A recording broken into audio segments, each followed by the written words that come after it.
October is Breast Cancer Awareness Month. It is an international campaign held every year to heighten awareness about the impact of the disease. The period is also used to raise funds for its diagnosis, treatment, and cure. According to the World Health Organization, 2.3 million women were diagnosed with breast cancer in 2020, and 685,000 deaths were recorded. Up to December 31st last year, there were 7.8 million women around the world who were diagnosed with breast cancer in the past 5 years, making it the world's most prevalent cancer. On this one-on-one, we look at the situation in Barbados, how far we've come when it comes to breast cancer, and also speak to 2 breast cancer survivors.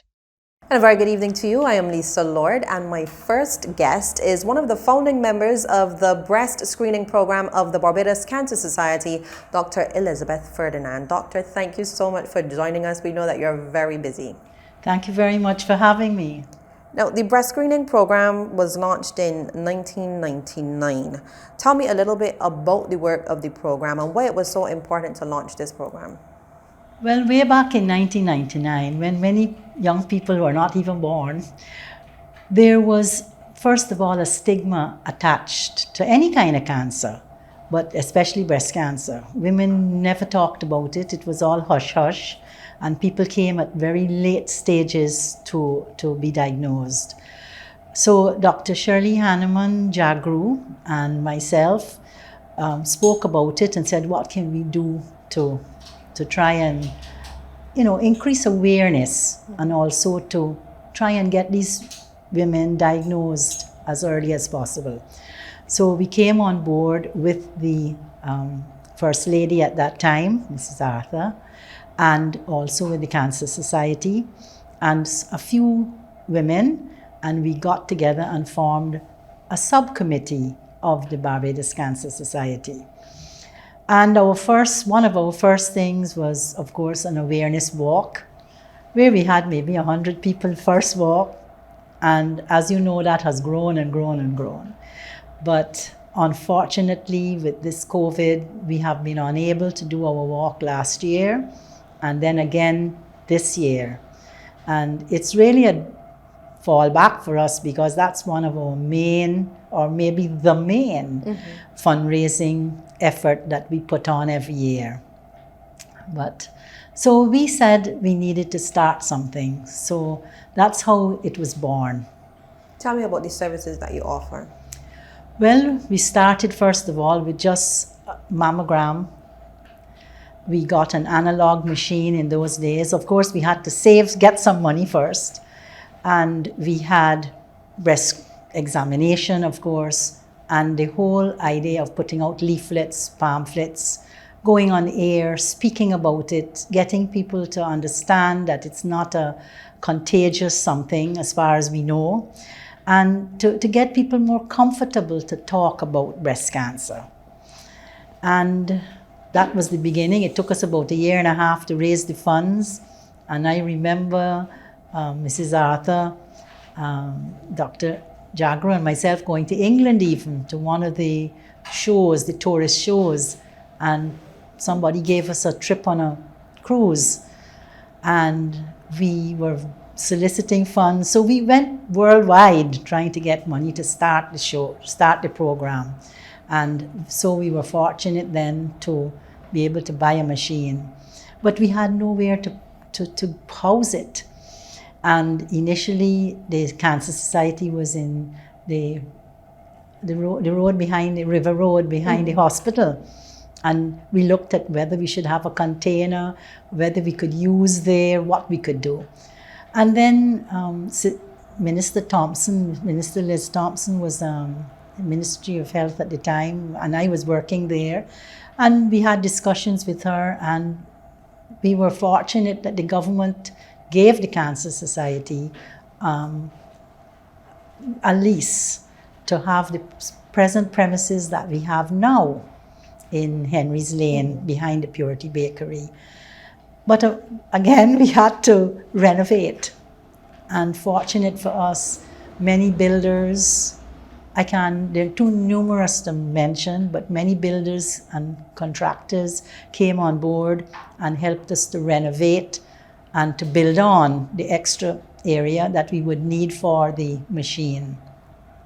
So eventually we opened our doors, and we had to do a business plan as usual, and we thought we could do so many a year. And well, we passed that now, but we were hoping to make sure that as many women as possible, women from all strata of society. So we had to make sure that the cost to them to have a mammogram test would be reasonable and to be as cheap as possible. Because it comes with a package. You're having your breast examination, and then you have your mammogram. And we made the premises, I think, as women-friendly or user-friendly as we possibly could. Because we're women, and you know when you're going for any test, especially a test on your breast, you're a nervous wreck. You're worrying from the time before, especially if you have a lump. Oh, that's terrible. So you're already tensed up, you're stressed out. So we tried to make it comfortable enough so that everyone would be able to come and get the mammogram in a friendly atmosphere.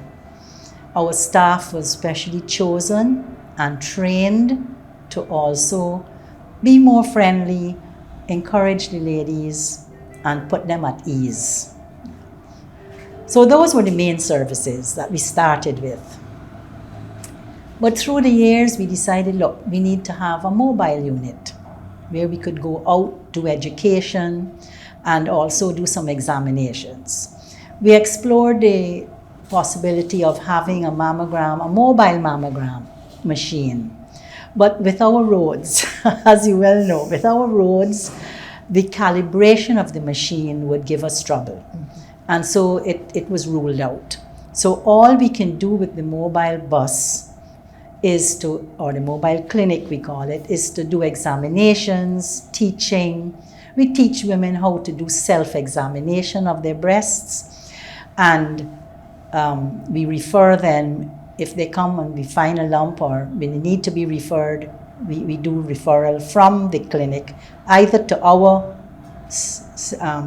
stationary clinic or to their GP or to their wherever else they want to go, you know. Gradually, what else? Then we got surgeons on board. We found that we needed to have ultrasounds, and we appealed to the public again, and we got our ultrasound machine, and now we can do ultrasounds. And as the years went by, we found that the analog machine was getting a bit out of dated, and we had to move on. So we got a digital 2D machine, and that now is becoming a little out of date, and we have moved on. Our latest machine just arrived last month, is our 3D machine, and we'll talk about that in a little while. We're saying that breast cancer is one of the leading causes of death in women, and that has not changed over the years, really. But what we have found is that in the early days, and even up to maybe 10 years ago, the women were presenting very late. So there were big lumps, like eggs, huge lumps, even lumps that had burst and fungated. So, you know, they were really presenting very, very late. So the diagnosis in those days was really just a palliative thing. After you've diagnosed, there wasn't much that could be done. But gradually, we have improved that to such a state where women are finding lumps as small as little peas. And the prognosis is very good. We call it the 5-year survival rate. Is wonderful. I mean, people have survived 20, 25 years now. We have ladies who are here in the island with that amount of years that they've survived. So the early detection, we say, is the best protection. Find it early. Do not be afraid to come forward and get your mammogram test. But so the thing is that although now we are finding more cases per year, they are coming at a much earlier stage. And so it can be treated, and in some cases even totally cured, and compared to what it was in the past. But as I say, it is early detection. We're finding more women, and they're younger, yes, but maybe they're younger because we're finding them at an earlier stage. Because 5 years, 5 years if you're 40 and you get it, you're found at 40 with a P, far less 45 with a huge egg. You would have spent a number of years, many years in fact, in public health. How has it changed in terms of, I know you said women are coming forward earlier, but you're still getting those women that are scared to come forward? Well, there are women who hide it up. There's no doubt about it. And I think that they're afraid that their family are going to desert them. They're afraid that they're going to die within a short period of time. And most people, let's face it, we're human. We're afraid of death. We shouldn't be, but we are. That's human nature. So I think those are the two main things. Financially, they might be afraid that they can't afford it, but the government services are there, because if we find that a patient is positive and cannot afford to go privately, we refer them to the hospital. In fact, some of the same doctors who work, well, they volunteer, let me say, they volunteer at the breast screening program. They also work at the QEH. So they take the patients over there, So it's not that it can't be afforded. And I think that one part that I've explained, I think women should dispel that from their thoughts. I mean, in the early days and not so early, I have heard women say to me, I'm afraid to lose my breast because my boyfriend can leave me. I mean, it's a terrible thought to think about it, because that's the time when a woman needs her partner the most, because she's got to think about her children and the family and so. So I think people hide it up because they're afraid. But we've come a long, long way, I think. Women would never talk about it before. Now people go out and say, look, I'm a survivor. Or I had breast cancer, I'm still a survivor. I'm out and about, I've got a prosthesis, I know what to do. And they talk about it. I'm going for chemo, all of this sort of thing. Before, 15 years ago, nobody talked about it. So I'm appealing to women who are afraid to come forward. You have friends who will be with you. So much so that we have a group called Bosom Buddies who help each other. And we refer any patient to them. We helped them to form initially, but it was too much for us to take on. So some other ladies who are also survivors formed that group, and they take new people under their wings, and they help each other, which is what a support group is supposed to do. But we're finding them very helpful, So women should not be afraid to come forward. Younger women are being diagnosed, and they're being diagnosed in their 20s. However, if I have no family history, I was not referred to the breast screening program, but I turned up, I made an appointment. And I say, beyond the usual breast exam, I want a mammogram. I'm 25 years old. We always hear it's not recommended under 40. Can I have that mammogram? Well, let me say, first of all, that yes, mammograms are only for people roughly 40 and over. But we have another tool, which is the ultrasound. And we can do ultrasounds, especially of the younger women. Okay? So there's some type of breast examination that can be used that are not necessarily mammograms. Right? Now, our new 3D machine is a special machine that first of all is more precise.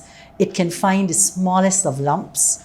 It is not as compressive. In other words, it doesn't squeeze your breasts as much as the other machine, which people say sometimes hurts them.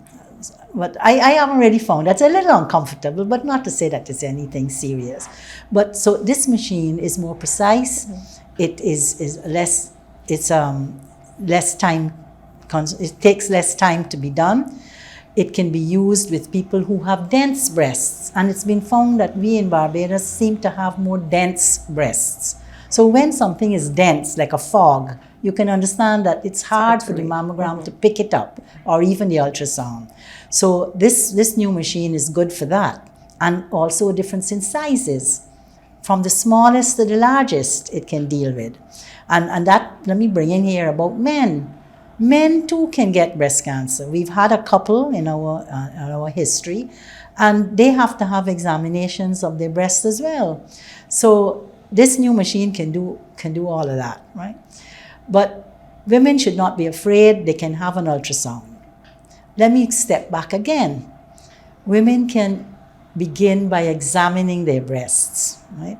They should learn how to examine their breasts, right and left. They should learn how to do it every month, and you should pick a time. Every month? Yes, you should examine your breast every month.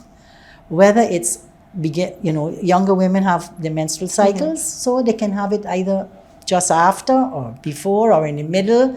They choose a time so that they can remember when to do it.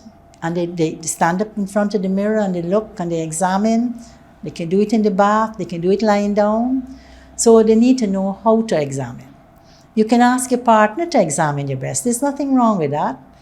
And the thing is that by doing that, you get to know your breast. You get to know the contour of it. You get to know the feel of it. And you get to know when anything is wrong. Something is different. I feel something a little different. And so you can then go to a professional and get it checked. So the main thing with breast examination, in my view, is that you get to learn, so you get to know what is normal, and then you get to know if and when something abnormal happens to it. And then you must seek help right away. Do bras play any role in putting the breast under pressure? Well, people talk about the wire bras, and some of you young people like to lift and what have you.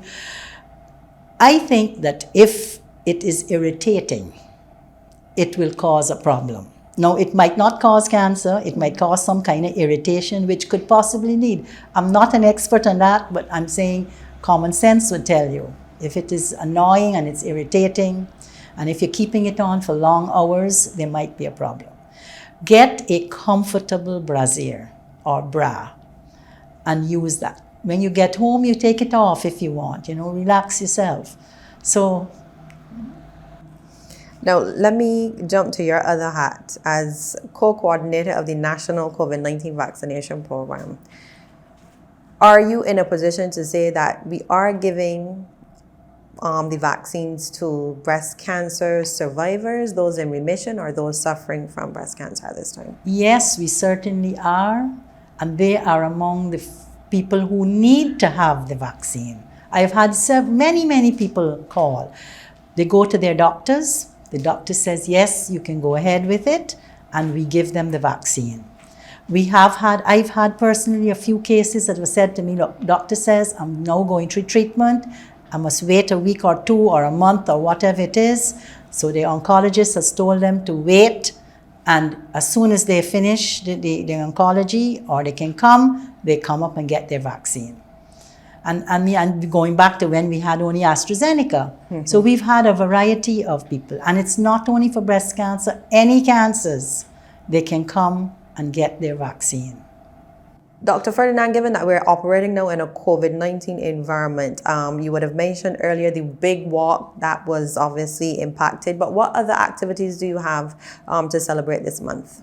Well, first of all, we must continue our awareness, okay? So our main thrust at this point in time is awareness.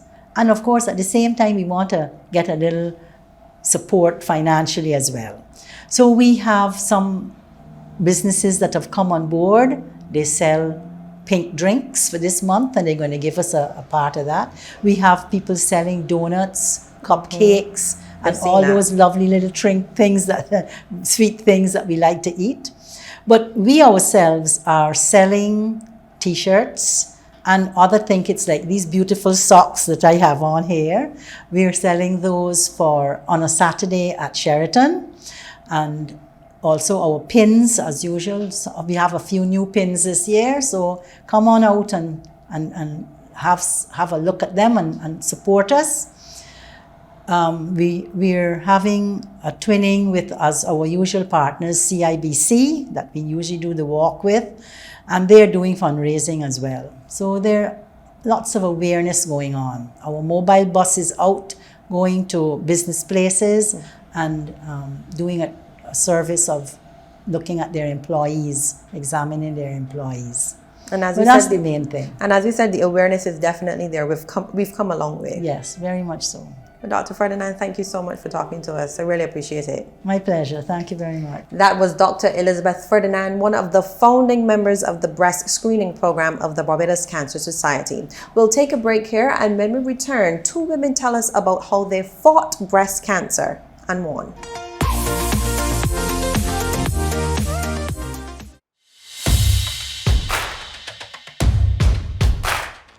Working in a school environment lends itself to close contact no matter how careful we try to be.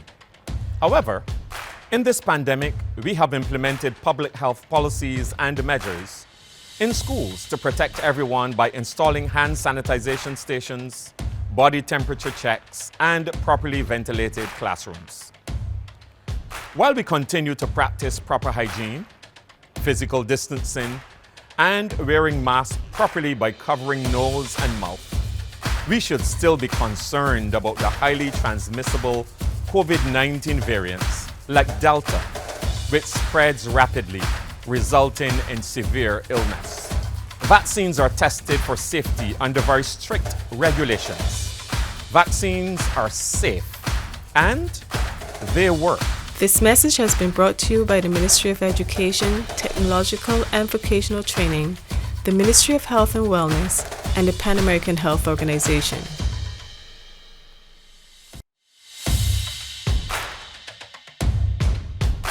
Working in a school environment lends itself to close contact no matter how careful we try to be.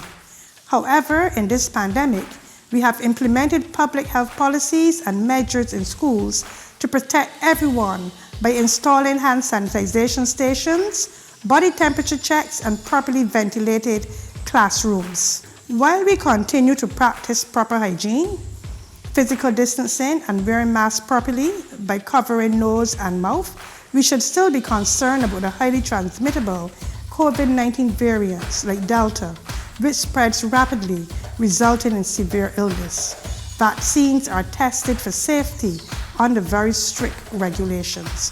Vaccines are safe and they work. This message has been brought to you by the Ministry of Education, Technological and Vocational Training, the Ministry of Health and Wellness, and the Pan American Health Organization.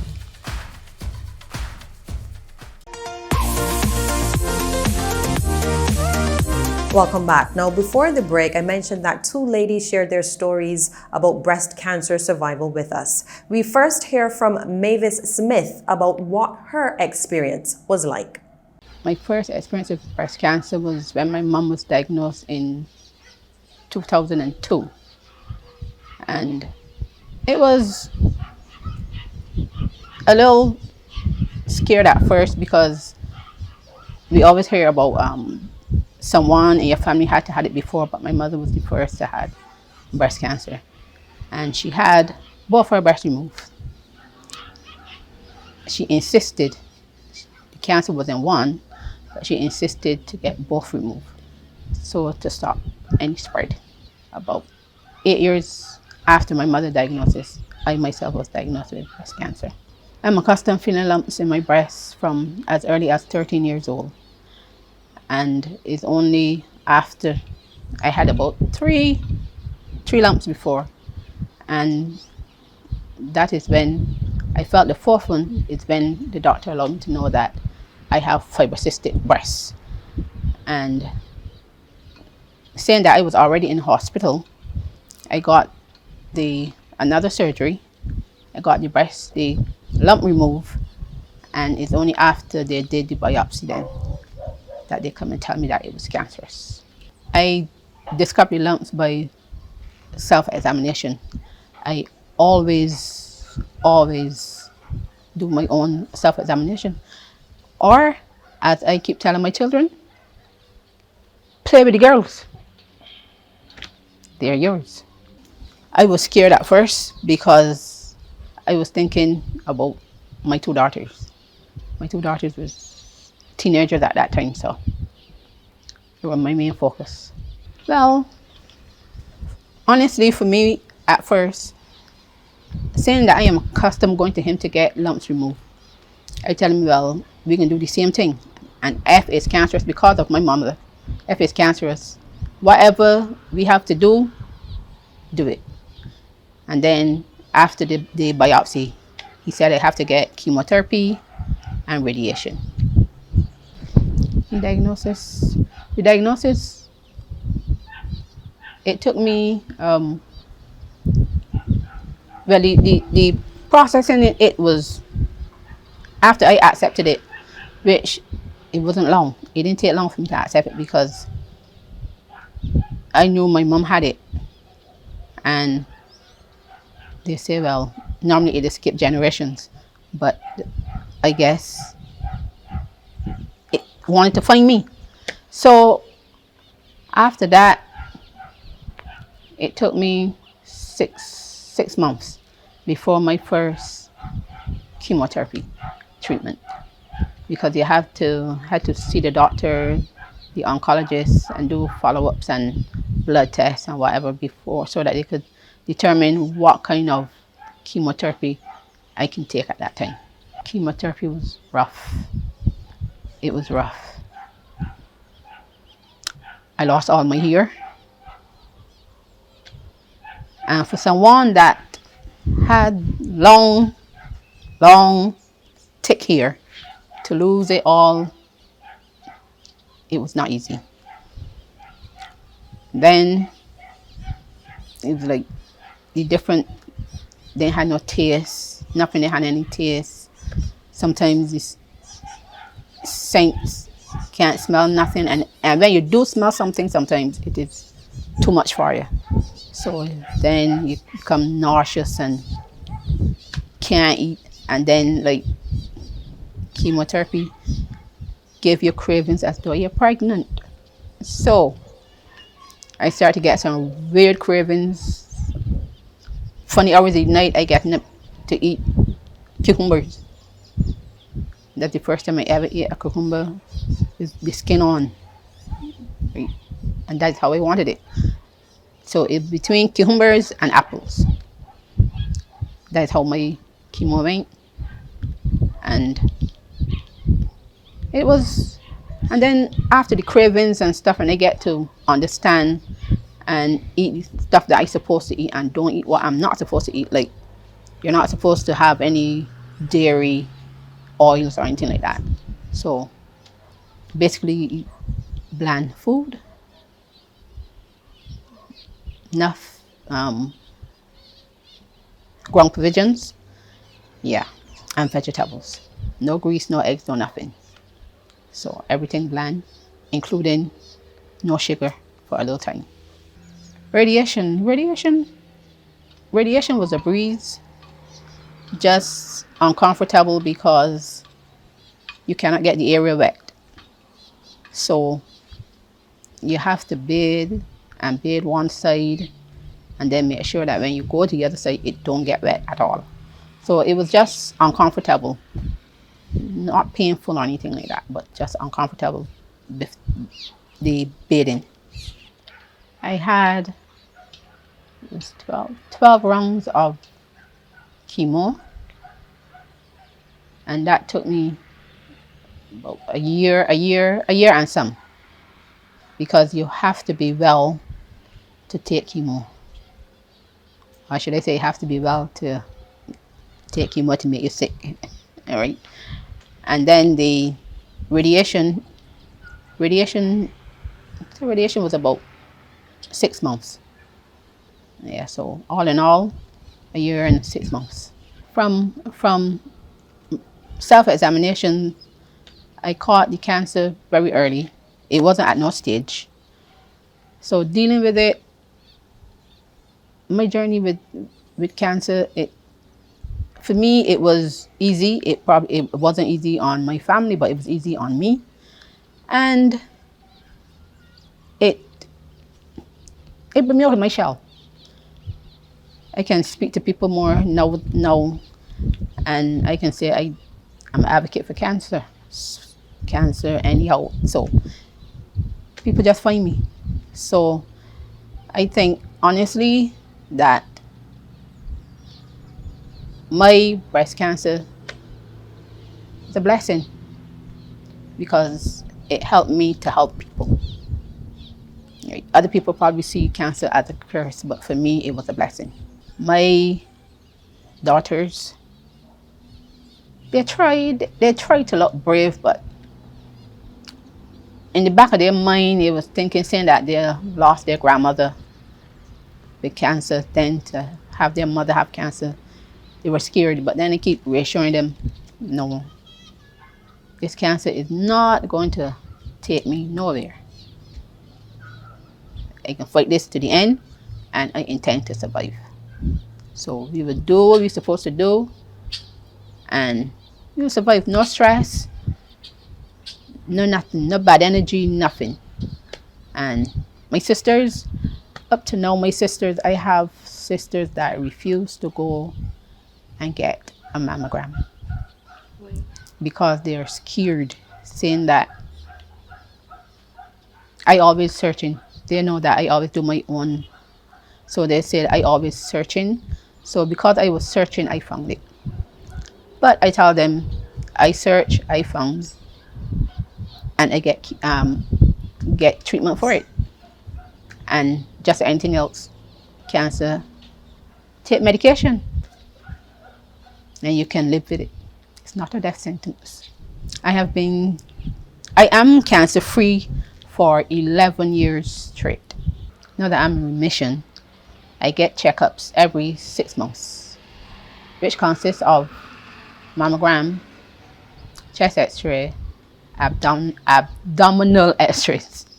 First, I would tell any woman out there, it is just go and get your breast checked. Check it yourself. If you have a boyfriend, get your boyfriend check them. Check your breasts. And if you find a lump, or sometimes you will not find a lump, you might have a little soreness, a little discharge from the nipple, whatever you find, go and get it tested. And if you happen to hear that it's cancerous, it's not a death sentence. There are treatments, and we have a whole lot of support groups and stuff out there that you can join. Many women are turning up to the doctors when it's like advanced or too advanced, whereas I think they're scared, but prevention is better than cure. So it's better to know and work with it than to not know. Now, Rosalind Griffith's story is slightly different. She made the brave decision to remove both breasts, a decision she said saved her life. My first experience with breast cancer started with my sister. She discovered she had breast cancer in 2010. And this was strange for us because we did not have cancer in our family. So her diagnosis was like, cancer? But we tackled it together. I was with her when she was diagnosed. I was with her throughout most of her treatment, doctor visits, and her final stages, I was with her. So she would have succumbed in 2014, but she did everything. She did the chemo, she recovered, and then the cancer came back very aggressive. So she succumbed in 2014. But she was a beautiful spirit in all of this. She never complained, never fret. She was just, so peaceful and loving. Well, I discovered my lump the next year, 2015 actually, and I went to about 3 doctors. before I was actually diagnosed. Because I discovered the lump, I told them about my sister's history. They were like, oh, it's just no problem, it's nothing serious. But I was uncomfortable, so I still continued. The third doctor I went to, he did an ultrasound in his office. And he said, there's nothing to worry about. It's, it seems to be good, but I'm going to do further tests. So he did send me for further tests, and I went back to Cancer Society because I had previously done a mammogram the year before. So when I went back, it was like, I wasn't frightened, but in my mind, I knew the possibility exists. And I went back and they said, I'll send you the results to your doctor and everything. So that was okay. But then they gave me a call and was like, could you come in right away? So I suspected, And they said, I'm coming. We need you to come in and pay for this. Because we were, and I was like, why are they calling me in? This sounds very fishy, So I went in and I paid for the this and everything. And then I got a call right after the doctor saying they want to see me right away. So in my mind, I was like, okay, I can go to the doctor, but I ain't telling nobody because I don't want nobody to accompany me. As I said, my family knows was going through this. So just before my daughter then asked the evening, but then she remembered, she said, Mommy, what happened? I said, I have to go to the doctor. She said, I go in with you. So I couldn't get out of that. So we went back to the doctor. And when I went back to the doctor, he, I guess he was, but then he told me they did discover the lump and they need to do further tests and everything like that. And he would send me to a surgeon that he would use himself. And he tried to reassure me. And I was referred to the surgeons. The surgeon would have done the biopsy in his office there and then. I wasn't even expecting it, but he did the biopsy in his office there and then. He said he would send it off and go, I went and paid to have it sent off and everything like that. So when the results came back, I think you pay either for 2 weeks or 3 weeks. I can't remember which one I chose. But when that happened and I went back, he was like, yes, it did come back cancerous. And it is stage, I can't remember if he said it was stage 2, but eventually I found out it was stage 2. And he wanted to do the operation as soon as possible. I remember this was like August 6th. And I was like, no, you can't do this operation right away because my birthday is at the end of this month. And I was like, no, I'm looking forward to my 50th birthday, And I even told him, no, I'm not sick. So when you do the surgery, you're going to make me sick. So I celebrated my birthday and then I would get sick after. And that's what we did. I said I wanted the surgery. I didn't want no, the lump to remove or anything like that. Because remember I said my sister went through this, so no. And he was thinking about I would remove one breast. I said, no, I'm removing both. And he looked at me like, I said, yeah, I'm removing both. I'm going through this again with no breasts, and, Because in my mind, that did not define me. Breasts don't define me or anything like that. And, I realized it was a fight. And I have to fight for me. And I was prepared to fight. My daughter was a medical student. So I guess for her, it was a little too much knowledge and the fear, of everything. But for my family, no. Throughout this process, I never cried, We didn't cry. It wasn't like, And we had a family meeting. And I come from a very big family. So we had a family meeting. And in this process, I had another sister who doesn't live here. But she now discovered she had cancer. So they knew about her. So they probably thought this family meeting was to tell them about her. But during this too, she did the genetic test and it came back that it was in our family. And there were 3 different types of cancer. That's what was so, amazing about it. And we had the meeting and we told them about her. So then when we said, there's more. And I remember when we went down there, I went and positioned myself right next to my nephew, who I was really close with. I went to sit right next to him. So when we said that, everybody was like, and tears just start to flow. Because I guess they relived my sister's experience. And I remember I said, I'm going to be good. And one of my sisters said, that's the same thing that Elian would have said, So the fight was not for me, but it was for this whole family. I had to fight for them. Even for my surgery, I was prepared because at that time I recognized that life was not mine. So I wasn't even frightened for my surgery because at that time I was like, Lord, this is about you. I have to give you everything. Even when I lay on that surgery bed before they wheeled me in, I was like, I closed my eyes and said, God, it's up to you now. You know, I did my prayer. If you could take me, I want to make sure I go with you, you know. But one of the things too, during the whole process that I was telling God, I said, but if this is a test you're putting me through, I don't fail test. So I prepare to fight this test, you know. And that is how I went into it. I went in there. It is a fight. I fighting. The surgery was really good, to be honest. You know, it was. I didn't even. Well, obviously, I don't know. When I come out and the others was there, my sisters came, my friends came. I had a really good support system, and my friends came and everything like that. And the recovery process was not bad, to be honest with you, because I did nothing. My friends made sure I did nothing. I didn't cook. I didn't even walk with a bag. If I had a bag, I remember my sister got a hold of it. I did absolutely nothing. My family took care of me throughout that whole process.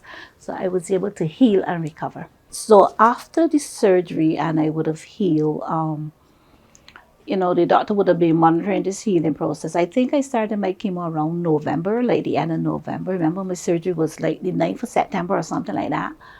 And I started my chemo. And I went through the process. I was private. I did private. And the chemo, to be honest, I didn't like it. But I figured, you know, I'm going to do this. And I was prepared. I know that you lost your hair. I went and I cut off all my hair. I used to keep my hair really low, so cutting it off was not a big deal. I always used to keep it low. So I went and I cut my hair in preparation. I went to the I did all sorts of things. I shot my goods. I went and prepared like for this thing that because I ain't coming back out unless I needed to. But the chemo process was not bad. I didn't like the sensation of, you know, the strange sensation that was going through your body. I really don't like that because, as I said, this is a foreign subject. This was not made to be in my body. So sitting down there and watching this going through your body, I don't like that, to be honest. I don't like that. But and being that my daughter was studying, my friends just said, no, she will not have to deal with anything. So they took everything off of her. They took me to the doctor. They took me to my assignments. They came, they cook. So, you know, that is how my process was. I would not like, hardly was sick in terms of like vomiting or anything like that. But I did have a reaction where I had itching. So my hands and feet would itch like crazy. My hands and feet would itch so much that the only thing that would help would be icing. I used to numb them. And I would numb it. I would keep my foot, I was sitting down with my foot in ice. I was sitting down with my hands in ice. So I would numb it. I would have like a heat in my body. I remember one night getting up and taking off my clothes and just going in the bath. You know, that was my thing. The strange sensation in your hands and your feet up to this day, you still have that. I could not button shirts and I could not like put an earring back on or even buckle a shoe. Those were things I had to rely on my daughter to do because sometimes it takes so long they're trying to button the shirt, you know. And the simple things that you recognize that you were not able to do. I had 8 rounds of chemo, and I think I did them in 2 weeks. In 2 weeks phases. You can either do them in 2 or 3 weeks. Mine was in 2 weeks. I never had to stop. Thank God for that, because sometimes people have to stop and they have to go over. But I never had to stop because my blood count was not low. I think it was once, but like that was in Monday. We did it the Friday, so I never missed my regime in terms of that. And it was pretty, you know, it was over. I was conquered now, actually. And I tell people it's crazy, you know, because throughout my chemo process, I was enjoying the weight loss. And I used to really be enjoying it, but I was monitoring it because I was saying it shall not go beyond a certain level. But I used to enjoy the fact that when I go to the doctor, he telling me I'm losing weight, and that might be crazy, but that's what I was enjoying. And soon after we would have started, I think they let you heal again, and then, you know, they prepare you for the radiation process. So you go to the radiation, you get your markings and everything like that, and you do the radiation. That process was not bad for me. I heard you get burned. People say you get burned, blah blah, but people say do aloes. I did nothing like that. The doctor just said don't bathe it, and I did not bathe it. I did not touch it because I don't want to go and bathe and get one of these burns. I would administer powder. He had said just put powder, and I would administer the powder. But on that radiation table and that chemo going through me, I prayed. I prayed, I prayed, I prayed. I relied on God. I don't know if that radiation table ever gets so much prayer, but I pray on that, and I just, went through it with faith. And yeah, but they were really nice. Those were helped too with the process, because you do the radiation at the hospital. And I remember one time coming out, I couldn't even get my shirt buttoned, and the gentleman, he realized, and he came and he do it for me, but I had prepared to just do a pin and run to my car, but the process was not bad for me. That process was not bad for me, to be honest with you. And then again, because I had my support system, and in this, I never felt like I was sick, I never felt like I was sick. Like, I hope people will say they react to the hair loss. Nothing like that didn't like make me cry or anything like that. Actually, only one day when I was walking and I see myself in the mirror, I tap back. I'm like, wait, I got my hair. And I start to laugh, with myself. But during the process, I recognized I needed to heal. I kept away from people. I kept away from negative people because, as I said, my sister had no day. People don't automatically kill me, and I was not dealing with them, So I kept away from people. I know that sometimes when you go there, you mix with people, they could bring your, they do you more harm. So I kept away. I did the online church. Our church was coming online. And during that process, it was like me and God had a connection. And we really did. And even like I got up in the night. I remember one night I got up morning and I said, morning. And I started to sing. I said, no, I got to turn this morning into my songs. And I sat in my bed that night and just started singing and praise God and things. But we really had a connection. Because I used to say, God is blessing me in this mess. And I saw that through my process. I would be honest with you, I am an advocate for removing your breast. I will tell them remove the breast because coming out of this, we form a support group.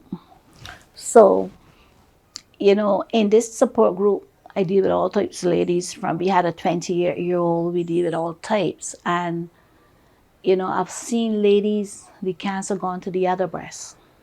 They have to go through that again. And my advice would be, remove the breast. It does not define you as a person. And one of the things I said, I might be bruised, I might be battered, but I'm not broken. So I would advise ladies to remove your breast. It doesn't, and don't allow people to define who you are. They can't tell your story. You're the only body that can tell your story. They can think they know your story, but they don't know your story. So don't allow it. I had a lady that she was like, oh, we're getting fat. People say, I said, don't worry about people.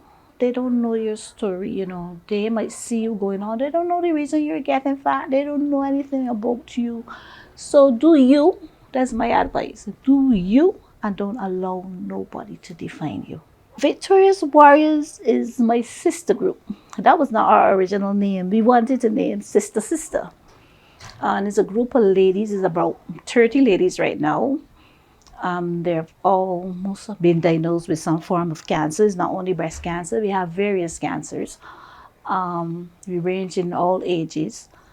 And we come together to support and encourage each other. So we were in another organization and, we just think, I said I was leaving and most of the ladies said, okay, we're going to come with you. And we form our group. And in that group, as I said, we do all sorts of things. We do breakfast. We wanted to do a retreat, but COVID kind of closes down. We went on a cruise. We have parties. We have fun days. We do church services. We wanted to do a lot more this year, but again, COVID. And the last I said to them is, you know what, we can go and get our tests and still do, come out and have fun. Because my thing is, these ladies need that support. And I encourage them to forget about the family. Don't concentrate on the family. Forget the husband, forget the children, forget whoever. Is about you. This is our session now where we can concentrate on ourselves. We can have fun. We can do things. You can come in, we have a chat. You come in the chat and you can talk and say, hey ladies, I'm experiencing X, Y, and Z. Then someone in the group might be able to say, oh, this is what I've done. This is what I went through. You can use this. So it's that support group. It's that shoulder to lean on, that buddy you need, that sister you need. in our group last year when we had it was December, our party, and I recognized that some of the ladies had lost their jobs. And we normally would do a gift exchange, and it just came to me. I said, no, we don't need a gift exchange. I said, ladies, let's do hampers. And the response was really good. And coming out of that, we had 4 hampers, but we have support outside of our group. We have our friends or families that, they're willing to support us. And we did actually 5 hampers, and we were able to bless those ladies with 5 hampers. So we do things like that. We have someone going through chemo, and we knew that she would not be able to cook. We alternate, and we cook, and we cook that for her. If someone in the group said they're going through a challenge, we do collections among ourselves, and we bless that person with that. And we do it, sometimes we do it anonymous, because I don't want to expose people, persons are at their worst sometimes, to just say their need. So I want them to be comfortable. They don't have to tell me. Sometimes they say, tell somebody else, and they can come and tell me.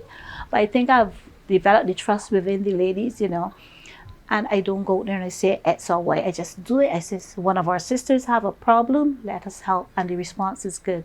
So we help ourselves like that. And then we decide, the best thing to do, Lord was laying on my mind. Why not go there and register as a charity? Get out there and do more, You need the financial support. There's only that amount you can do, or, So we went and we registered our charity. So we're officially a charity. I've been cancer free. If I was diagnosed in 2015, I think about 2016 they would have done the test, And at the beginning, I think you did checkups like every 3 months, then they go to 6 months, then they go, But my tests have been good. I think I'm on a 6-month regime. But they would do their tests, they would do their checks, they would do sometimes they send you for the ultrasound, they check your heart, various things that they would do. But one of the things I find that the hospital had never done for me was a CAT scan, or, and I wanted that. Because I had asked, and they say, oh, you're good, but I wanted my mind to know that I was good. So I went private and get a doctor schedule me the CAT scan and the bone scan. I wanted the bone scan too, because those were tests you would have done before, So I wanted those so my mind could be settled, because although I would tell you I am comfortable, every time you have to go to that appointment, a little bit of fear comes in. You're like, I hope my blood work is good, So you get that fear. And then I find for persons that went through cancer, everything we blame on the cancer. So if you get a fingernail hurt, you're going to be like making sure it ain't cancerous, But then you go talk to yourself and say, what, they ain't cancer or something like that. But that's how it goes. The checkups in Barbados, I find they're good. If you have a lump and you are frightened, I think you get support. Don't go by yourself, because the doctor's telling you, your mind ain't listening. You don't even know what he's telling you for some people. So I encourage you to go with a family member or a friend. And that's what we do. We said in our group, we're there for you. If you want to go to the doctor, you're frightened, call one of us. We'll go with you. We'll walk that walk with you. So I said to people, get somebody to go with you. But to ladies, I always tell my group, there's nothing special about me. There's nothing special about anybody in our group. And if we have done it, you can do it too. So just look at us, see what we look like, and know that you can win this battle. So after hearing from a medical expert and 2 ladies who survived breast cancer, one thing stands out. Early detection is still the best protection. I am Lisa Lord, and this was One on One. Do have a wonderful evening.